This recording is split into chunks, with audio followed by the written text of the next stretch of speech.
আসসালামু আলাইকুম রহমতুল্লাহি ওয়া বারাকাতুহু। কেমন আছেন? আশা করি সবাই ভালো আছেন। তো আমাদের জকিগঞ্জ বাজারের অবস্থা বেশি একটা ভালো না। তো জকিগঞ্জ বাজারের যে তীব্র পানিটা বেড়েই যাচ্ছে।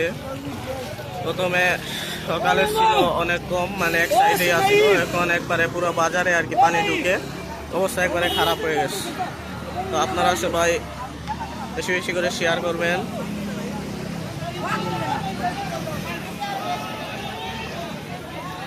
তো দেখতেই দেখেন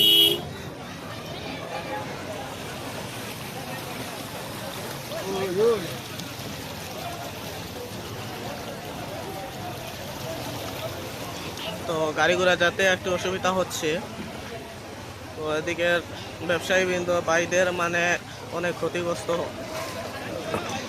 ওনারা অনেক ক্ষতিগ্রস্ত হয়েছে। তো দেখেন এটা বাজারে পুরো একটাই। তো আমরা অপর সাইডে যাবো, দেখতে থাকেন। তো সবাই ভালো থাকবেন, সুস্থ থাকবেন।